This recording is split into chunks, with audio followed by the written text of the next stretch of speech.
Oleh karena itu, disinilah ayat ini kemudian menuturkan bahwa intisari daripada yang dinamakan agama itu bukan masalah kiblat itu, tapi di sini lalu diterangkan di dalam ayat 177,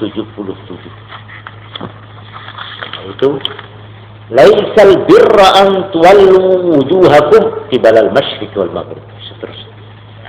Mari sekarang saya artikan ini satu demi satu, kalimat demi kalimat. Laisal birra, bukanlah yang dinamakan al-birra, kebajikan, yang merupakan inti agama, antuwallu wujuhakum, untuk menghadapkan wajahmu fi sholati, di dalam waktu sembahyang, qibalal masyriq wal maghrib, ke arah timur dan barat. Itu bukan soal pokok. Walakinnal birra, tetapi yang dinamakan intisari kebajikan agama, nah ini, ialah man amana, orang yang beriman billahi, kepada Allah, wal yaumil akhiri, dan hari terakhir, hari kiamat, wal malaikati, dan para malaikat, wal kitabi, dan semua kitab-kitab, ayil kutubi, semua kitab-kitab suci, wan nabiyina, dan nabi-nabi, semua nabi-nabi yang jumlahnya 124.000, tetapi yang disebut di dalam Quran hanya 25 orang yang disebut namanya, tapi jumlahnya seluruhnya 124.000. Ini satu yang dinamakan pokok intisari kebajikan al-birru di dalam agama. Semua agama, bukan hanya agama kita ini, agama Islam, semua agama, iman. Lalu yang kedua, wa atal mala ala hubbi, orang yang mau menyerahkan harta bendanya ala hubbihi, padahal dia masih senang kepada hartanya itu, masih eman, wala hubbihi, ma'a hubbihi lahu, padahal dia masih senang kepada hartanya itu, diserahkan kepada zawil qurba, famili-famili, ayil qarabah, wal yatama, anak-anak yatim, wal masakina, dan anak-anak miskin, wa ibnis sabil, dan musafir, ayil musafir, wasailin, dan mereka yang meminta-minta, at-talibin, yang meminta, wa fir riqabi, dan ay wa fi fakir riqab, untuk membebaskan hamba sahaya, al-mukatabina, orang yang akan menebus dirinya, hamba sahaya yang akan menebus dirinya, wal asra, dan para tawanan-tawanan yang membutuhkan uang, tapi karena tidak cukup, mereka dibantu. Ini dua, ini inti agama. Nomor 3, waqamas shalah, yang mau menegakkan sembahyang, hubungan tetap antara dirinya dengan Tuhan. Berapa itu? 3 ya. 4, wa ataz zakah, dan mau menyerahkan zakat. 5, wal mufuna bi ahdihim, mereka yang memenuhi janjinya. Idza ahadu, apabila mengadakan perjanjian Allah kepada Allah, awin nasa, atau manusia. Jadi perjanjian dalam arti luas. Di dalam tafsir Jalalain dikatakan zakat ayil mafruḍah, yang telah diwajibkan. Wa ma qablahu, sedang yang sebelum ini fit tatawwu, di dalam arti sukarela. Wa atal mala, menyerahkan uang, itu sukarela. Tapi kalau ini wa ataz zakata, wajib. Jadi ada 2 pengeluaran sukarela atas kesadaran peri kemanusiaan, lalu ada lagi pengeluaran yang disebut zakat yang wajib. Kemudian selanjutnya wassabirin, orang yang tabah, fil ba'sa'i wad-dharra'i wa tabah dalam 3 keadaan. Ini sengaja disebut 3 ini karena dalam keadaan 3 ini diperlukan ketabahan yang tinggi sekali, yaitu fil ba'sa'i, di dalam syiddatil faqri, sangatnya kemelaratan, dalam arti material, tidak punya uang, melarat, tapi tabah. Ini 1. 2, keadaan wad-dharra'i, dalam keadaan sakit parah. Orang kalau sudah tertimpa sakit, ini betul-betul membutuhkan ketabahan hati. Dan yang ketiga, keadaan wahinal ba's, pada saat berperang, campuh. Jadi pada waktu menghadapi waktu syiddatul qital, waktu hebat-hebatnya peperangan fisabilillah di dalam membela agama Allah. Inilah intisari daripada agama. Bukan masalah menghadap kiblat, itu kan soal menghadap saja. Bisa saja dirubah-rubah itu oleh Tuhan tentunya, ya. Itu seperti yang terjadi di zaman Nabi, dirubah kiblat itu bukan soal prinsip. Malah Tuhan mengatakan, jangan kamu mengira bahwa kalau orang menghadap ke Baitul Maqdis itu menandakan Tuhan itu ada di Baitul Maqdis. Tidak. Kemudian dipindah oleh Tuhan, dirubah menghadap ke Ka'bah. Itu tidak berarti bahwa Tuhan berada di Ka'bah. Tidak. Itu hanya satu lambang untuk menyatukan hati. Tapi sebenarnya Allah di mana? Ainama tuwallu fatamma wajhullah. Kemana saja kamu berpaling menghadap, di sana Tuhan. Bukan soal yang pokok itu ini. Nah, ini diterangkan. Orang-orang ulaikal mausufuna bima dzukira, mereka-mereka yang mempunyai sifat-sifat seperti di atas itulah alladzina shadaqu, yang memang benar-benar shadaqu, bersungguh-sungguh jujur di dalam beragama. Orang yang setia terhadap agama yaitu yang mempunyai sifat-sifat di atas. Benar fi imanihim, di dalam imannya, awiddia'il birri, atau di dalam hal mengaku mengaku mempunyai kebajikan agama, sudah memiliki intisari agama. Nah, itu orang yang bersifat seperti tadi itu. Wa ulaika humul muttaqun, dan mereka itu pula lah yang disebut takwa. Muttaqun, orang yang benar-benar takwa kepada Allah. Ini ayat 177 berlaku untuk semua golongan agama.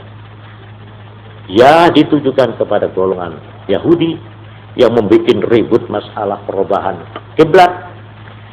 Juga ditujukan kepada golongan orang musyrikin di Mekah yang juga mengobarkan masalah perubahan kiblat ini dengan mengatakan, bagaimana Muhammad itu kiblatnya menghadap ke Ka'bah, tapi mereka tidak mau mengikuti agama kita, agama musyrik. Walhasil masalah perubahan kiblat, bagaimana sudah lalu kita pelajari, dibikin ribut. Nah, ayat ini merupakan palu godam dari Tuhan untuk memperingatkan kepada orang Yahudi, juga kepada orang musyrikin, dan sekaligus kepada pengikut-pengikut Nabi Muhammad SAW. Ini arti secara kalimat demi kalimat. Sekarang perlu kamu catat ini, supaya kita dapat memahami secara agak mendalam. Coba itu yang nimbo itu suruh berhenti. Suruh berhenti.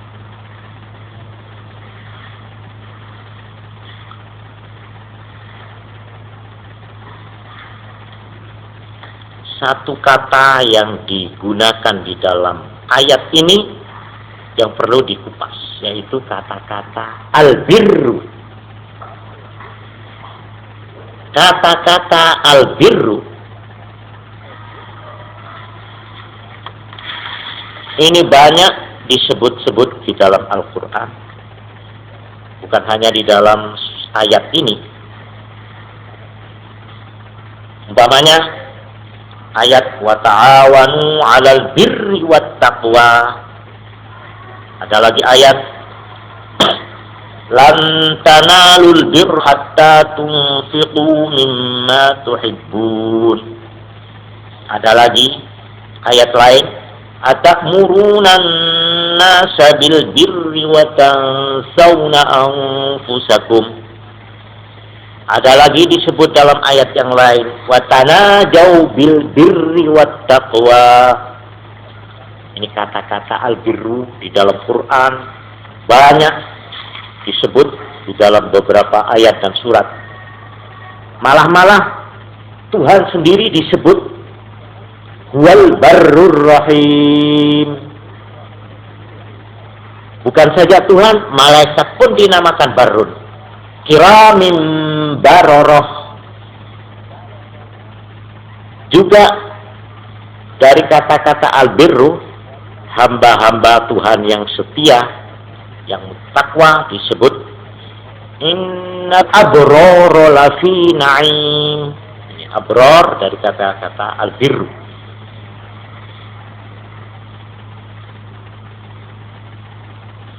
Oleh karena itu,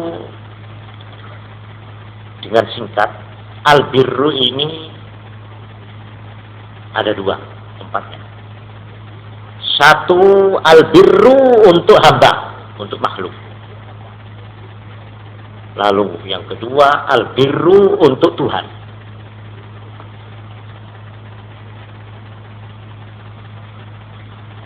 Dengan menggunakan ayat-ayat yang menyebut tentang albirru di dalam Quran, ya macam-macam surat dan macam-macam ayat, maka bisa diambil kesimpulan bahwa yang disebut atau yang dimaksud dengan albirru, yaitu untuk hamba, adalah merupakan himpunan. Sekali lagi saya ulangi, sekumpulan, himpunan dari yang namanya kebajikan-kebajikan yang meliputi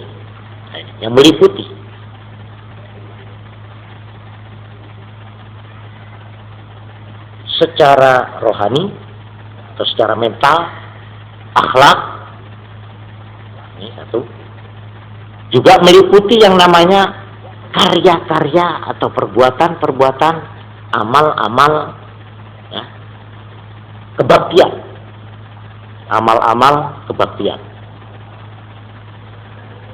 Jadi kecuali sifat-sifat rohaniah, sifat yang bersifat psikologis, bersifat mental, ya, bersifat akhlak, maka kata-kata albirru juga meliputi perbuatan-perbuatan lahir. Ini yang albirru untuk hamba. Lalu kata-kata albirru untuk Tuhan, artinya was-sawab war-ridha wal mahabbah. Memberi pahala,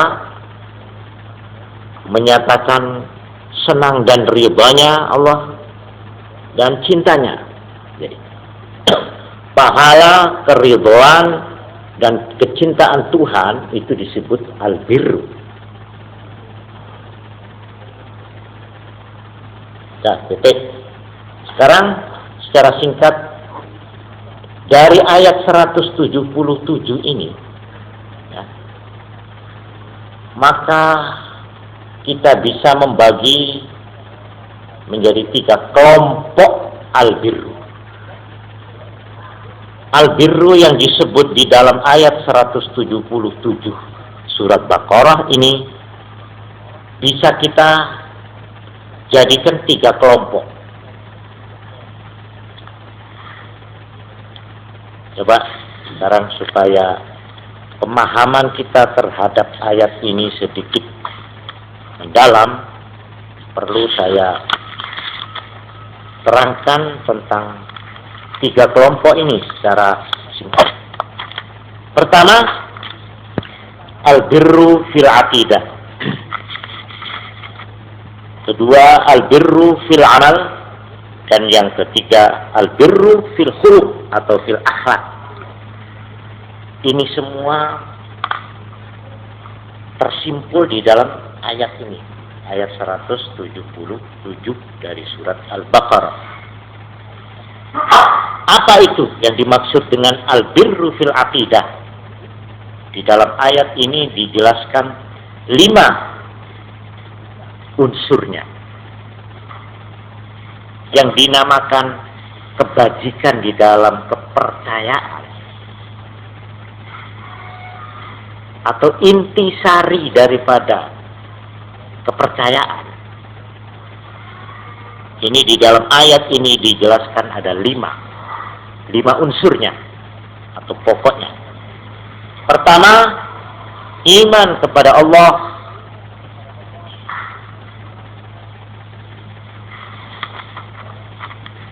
di dalam 2 segi. Percaya kepada Allah dengan sifat rububiyahnya, dan yang kedua, percaya iman kepada Allah dengan sifat uluhiyahnya. Artinya rububiyah, Tuhan sajalah yang menciptakan segala-galanya, yang memberikan pertolongan, yang memberikan an-nafi'ud dar, yang memberi keuntungan, memberikan kecelakaan, yang mengangkat orang, yang menjatuhkan, yang membuat mulia, membuat hina, yang menggenggam, yang melepas, yang berkuasa. Ini semua rububiyah. Kemudian uluhiyah dalam arti kita memulangkan segala-galanya kepada Tuhan, minta kepada Tuhan, menyembah kepada Tuhan.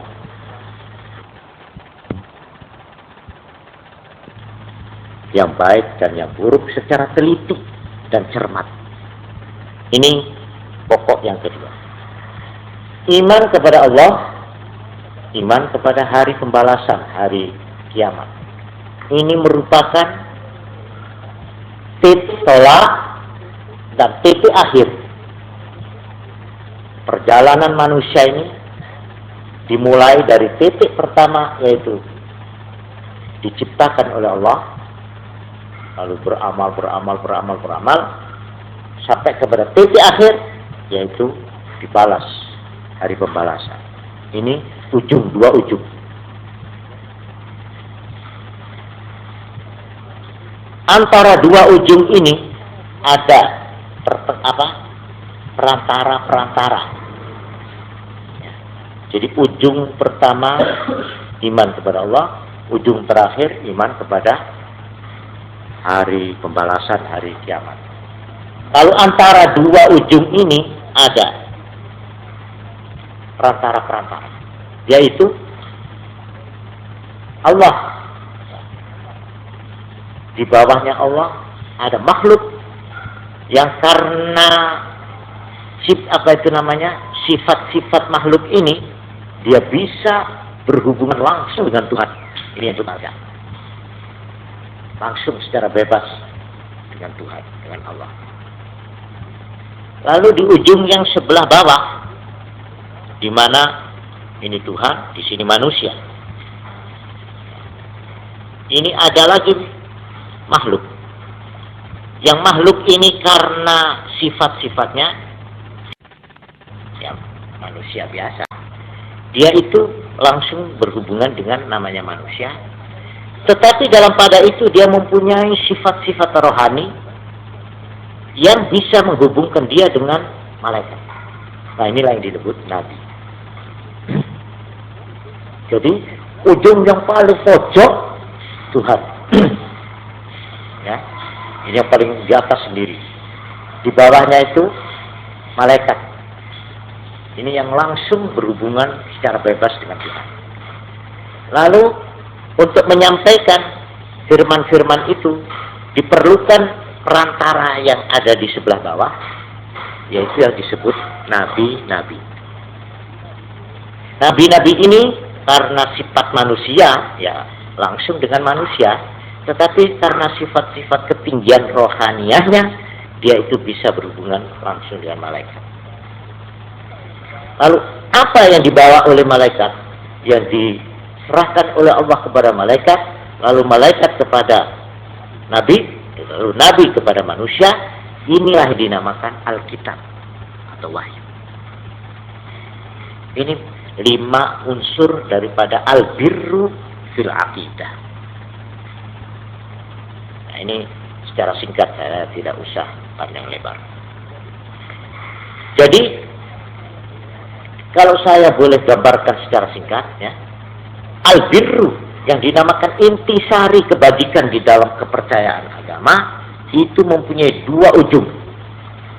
Ujung di mana ujung tolak atau start, yaitu iman kepada Allah, lalu berakhir titik akhir, yaitu hari kiamat, hari pembalasan. Di tengah-tengah ini, ya, di tengah-tengah antara 2 ujung ini, ya, ada yang namanya perantara yang menghubungkan antara 2 ujung itu. Nah, perantara ini terdiri dari 3, yaitu malaikat, terus apa? Nabi, terus kitab. Nah, dengan demikian komplit. Nah, ini 5 unsur daripada yang dinamakan albirru fil aqidah. 1. Yang kedua, kelompok yang kedua, albirru fil amal. Nah, ini saya minta kesabaran untuk mengikuti ini supaya lengkap pengertiannya. Secara singkat saja. Albirru fil amal, intisari yang dinamakan perbuatan baik atau perbuatan baik di dalam agama itu intinya disebut albirru fil amal. Ini boleh disingkat kembali kepada 2 pokok, yaitu pokok yang pertama pengorbanan diri, dan kedua pengorbanan harta.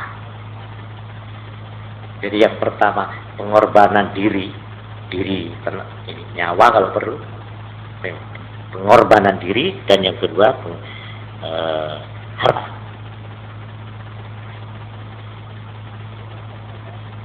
Ini yang pokok. Pengorbanan diri ini dilambangkan di dalam ayat ini dengan disebut as-shalah, sembahyang. Ini penyerahan, pengorbanan, pemasrahan diri. Ini disebut di dalam ayat ini sholat pertama. Memang sholat itu lambang daripada penyerahan seorang hamba yang mengadakan hubungan permohonan kepada Tuhan. Ini penyerahan yang dimulai dengan kata-kata Allahu Akbar, hanya Allah lah yang maha besar. Ini penyerahan diri. Lalu penyerahan harta digambarkan di dalam ayat ini di dalam 2 bentuk. 1, wa atal mala ala hubbihi, dan yang kedua wa atal zakah.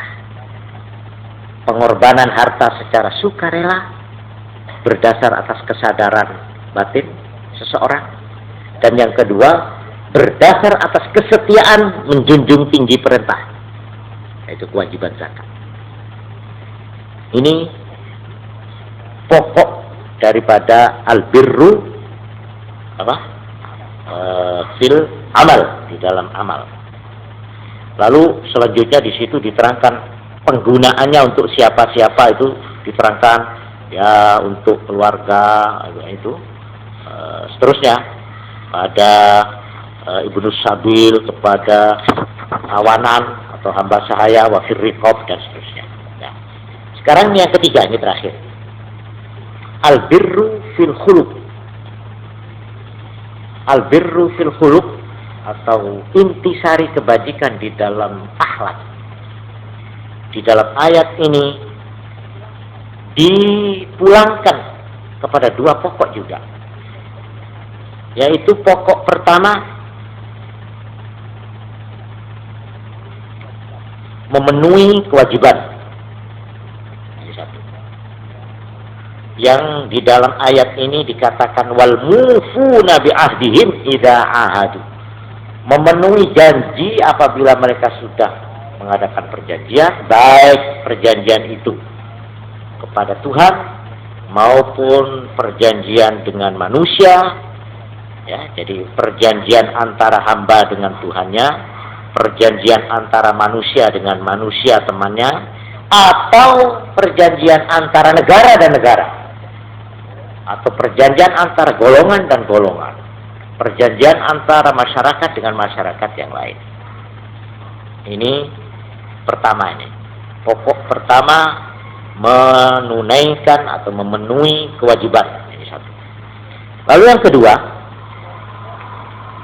pokok mengatasi dan menghadapi bencana dan rintangan-rintangan dalam hidup dengan mengatasi dengan gagah. Ya. Ini yang kedua, pokok yang kedua, menghadapi dan mengatasi itu artinya mengalahkan, menundukkan rintangan-rintangan yang berupa bencana-bencana, di mana tadi sudah saya terangkan bencana yang paling hebat yaitu 3. Bencana kalau kita itu ditimpa dalam arti material, bencana habis musnah sampai jadi orang melarat, atau yang kedua dalam arti sakit sehingga tidak berdaya, dan yang ketiga dalam waktu menghadapi peperangan. Yang digunakan dalam ayat ini adalah kata-kata wassobirin, sobar. Ini pokok al-birru fil khuluq yang kedua. Sobar ini jangan diartikan tunduk dan menerima tanpa mengadakan perlawanan, tanpa ada usaha. Itu namanya fatalisme. Itu tidak dibenarkan oleh agama. Menyerah kalah dalam arti tunduk, ya, dan tidak mengadakan usaha ikhtiar untuk mengatasi, itu bukan sabar. Sabar menurut ayat ini ialah perjuangan untuk menghadapi ini rintangan-rintangan. Kalau boleh saya katakan, ketabahan untuk mengadakan perlawanan dengan mencari usaha-usaha untuk membebaskan diri daripada rintangan-rintangan. Rintangan dalam arti yang seluas-luasnya, tapi di sini yang ditonjolkan adalah 3. Dalam 3 keadaan ini diperlukan ketabahan dan sifat gagah dari seseorang yang menyebut dirinya orang beragama untuk mengatasi dan mengalahkan 3 keadaan itu, yaitu di sini diterangkan fil ba'sa, di dalam kefikiran penderitaan material. Di sini diperlukan ketabahan. Orang yang di dalam ba'sa, di dalam penderitaan material, dia sanggup memelihara imannya, dia sanggup mengatasi kesulitannya. Ini orang namanya menggenggam al-birru fil khuluq. Intisari kebajikan di dalam akhlak agama. Ini ya keadaan yang pertama. Keadaan yang kedua disebut di sini wadarra. Di dalam keadaan sakit bagaimanapun, dia tidak kehilangan Tuhan. Dia tidak kehilangan iman. Dia tidak kehilangan pikiran yang kuat, mental yang kuat untuk berusaha mengatasi. Jangan karena sakitnya itu dia lalu menjadi lupa kepada Tuhan, lupa sampai apapun, menyerah kalah. Tidak dibenarkan. Lalu yang ketiga, keadaan yang disebut di sini yaitu wahinal ba'as, pada saat campuhnya peperangan. Memang diperlukan ketabahan mental, sifat gagah. Inilah yang disebut al-birru fil khuluq. Siapa yang memilih tiga kelompok ini dan mengamalkan dengan tekun dan setia, yaitu al-birru fil aqidah, kedua al-birru fil amal, dan ketiga al-birru fil khuluq, ulaika alladziina shadaqu. Mereka lah orang yang betul-betul beragama, yaitu orang yang beragama, yang sodaku, yang jujur dan sungguh-sungguh.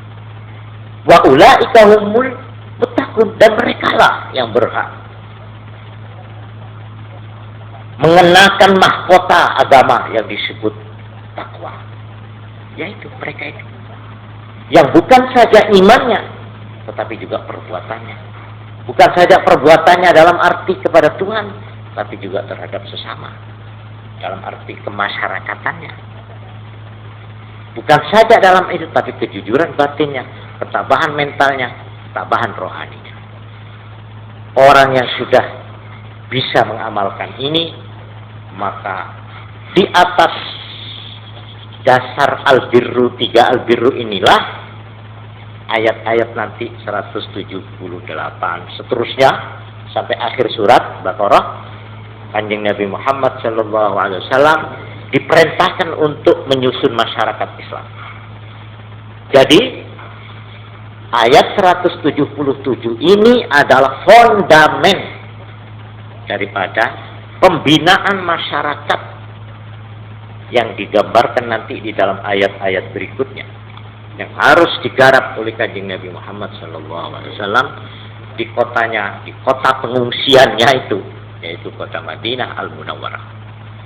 Nah, ini saya kira cukup cukup penting ayat ini untuk dikaji berulang-ulang.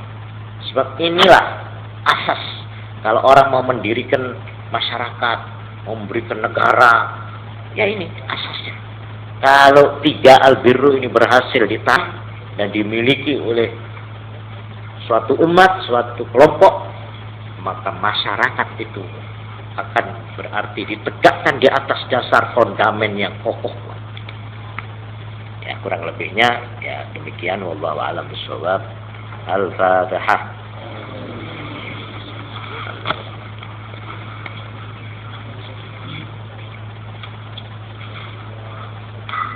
Allahumma shalli ala Muhammad.